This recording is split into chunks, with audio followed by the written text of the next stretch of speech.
میرا سارے کا سارا نسب، اے میرے مصطفیٰ وہ آپ کا نسب کون سا ہے؟ توجہ سے سنیے گا، میرے آقا کا وہ نسب کون سا؟ تو سن لیجئے میرے نبی کا وہ مقدس نور جناب آدم سے جناب شیس میں آیا،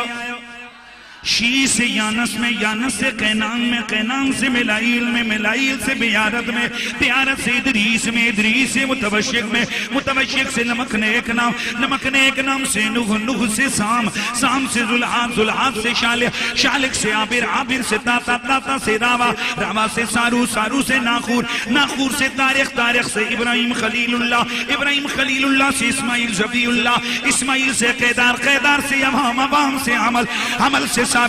تحقیق یہ ہے کہ حضور نبی کریم رؤوف الرحیم صلی اللہ تعالی علیہ وسلم کا شجرہ نسب آپ کے آبا میں سے جو عدنان نامی شخصیت تھے اس تک ثابت ہے، اس سے آگے حضرت آدم علیہ السلام تک نبی کریم علیہ السلام کا شجرہ جو ہے وہ کسی مستند روایت سے ثابت نہیں، تو جب وہ ثابت نہیں ہے تو پھر اس کو بیان نہیں کیا جائے گا۔ چنانچہ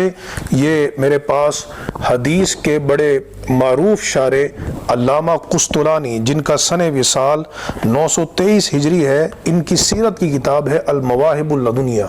اس کی پہلی جلد ہے، اور اس میں یہ بیان کرتے ہیں کہ ابن دحیہ الکلبی نے بیان کیا، یہ بہت بڑے مورخ ہیں، انہوں نے بیان کیا کہ اجماع العلماء، کہ علماء کا اس بات پر اجماع ہے کہ اعلی ان رسول اللہ صلی اللہ تعالی علیہ وسلم انما انتصب الى عدنان، کہ نبی کریم علیہ السلام نے عدنان تک اپنی نسبت آپ نے فرمائی، ولم یتجاوزہ، اور عدنان سے حضور نبی کریم علیہ السلام نے تجاوز نہیں کیا۔ حضرت ابن عباس سے یہ نقل کرتے ہیں کہ نبی کریم علیہ السلام اذا انتصب لم یجاوز، کہ جب حضور صلی اللہ علیہ وسلم جب اپنا نسب بیان کرتے تو آپ معد بن عدنان سے تجاوز نہیں کرتے تھے، اور پھر آپ رک جاتے اور فرماتے کذب النسابون، 2 یا 3 بار حضور نے یہ بات فرمائی کہ نسب بیان کرنے والے جھوٹ بولتے ہیں، یعنی اس سے مزید جو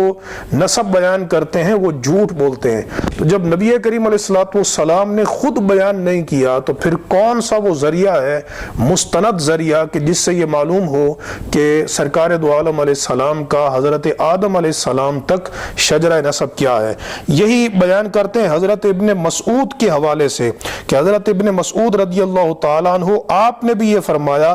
کذب النسابون، کہ جو نسب بیان کرتے ہیں عدنان سے اوپر وہ جھوٹ بولتے ہیں، یعنی وہ ایسے علم انساب کا دعویٰ کرتے ہیں کہ اللہ تبارک و تعالیٰ نے نفى اللہ علمہا عن العباد، کہ اللہ رب العزت نے بندوں سے اس کے علم کی نفی فرمائی ہے۔ حضرت عمر رضی اللہ تعالیٰ عنہ سے آپ روایت کرتے ہیں کہ انما ينتسب الى عدنان، کہ سرکار دو عالم علیہ السلام کا نسب جو ہے وہ عدنان تک بیان کیا جائے گا، وما فوق ذلك لا ندری ما ہوا، عدنان سے اوپر ہمیں معلوم نہیں ہے کہ حضور صلی اللہ علیہ وسلم کا سلسلہ نسب حضرت آدم تک آپ کے آبا کا نام کیا ہے۔ وعن ابن عباس رضی اللہ تعالیٰ عنہما، حضرت عبداللہ بن عباس رضی اللہ تعالیٰ عنہما سے مروی ہے، آپ فرماتے ہیں کہ بین عدنان و اسماعیل 30 ابن لا یعرفون، کہ حضرت اسماعیل اور حضرت عدنان تک 30 حضور کے آبا ہیں جن کے نام معلوم نہیں ہیں کہ ان کے نام کیا ہیں۔ عروہ بن زبیر فرماتے ہیں کہ ما وجدنا احدا یعرف بعد ماد بن عدنان، کہ ہم نے آج تک کوئی ایسا بندہ نہیں پایا کہ جو ماد بن عدنان کے بعد حضور نبی کریم علیہ السلام کے سلسلہ نسب کو پہچانتا ہو، نام پہچانتا ہو۔ امام مالک سے پوچھا گیا ایک آدمی کے متعلق، جس طرح یہ مفتی حنیف قریشی صاحب نے حضرت آدم علیہ السلام تک حضور کا سلسلہ نسب بیان کیا، تو امام مالک سے پوچھا گیا ایک آدمی کے متعلق کہ یرفع نسبتاً الی آدم، کہ سرکار دو عالم علیہ السلام کے سلسلہ نسب کو وہ آدم علیہ السلام تک بیان کرتا ہے، فکرہ ذالک، تو حضرت امام مالک نے اس بات کو ناپسند کیا، وقال، اور فرمایا من اخبرہ بذالک، اس بندے کو کس نے سرکار علیہ السلام کے حضرت عدنان سے اوپر جو آبا ہیں ان کے ناموں کی خبر دی ہے؟ تو امام مالک نے بھی اس کو مکروہ جانا۔ اور امام بخاری علیہ رحمت نے باب مبعث النبی صلی اللہ تعالی علیہ وسلم میں حضور نبی کریم علیہ السلام کا سلسلہ نسب عدنان تک بیان کیا اور اس سے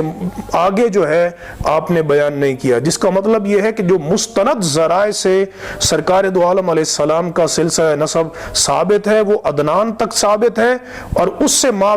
سوا جو سرکار کے آبا ہیں ان کے نام کسی مستند ذریعے سے ثابت نہیں ہے۔ یہ بات طے شدہ ہے کہ حضرت عدنان بھی حضرت اسماعیل علیہ السلام کی اولاد میں سے ہیں، لیکن اس دوران میں آبا کے نام کیا ہیں یہ کسی مستند ذریعے سے معلوم نہیں۔ اللہ تبارک و تعالی ہمیں حضور نبی کریم علیہ السلام کی طرف حق اور سچ منسوب کرنے کی توفیق عطا فرمائے۔ وآخر دعوانا ان الحمد للہ رب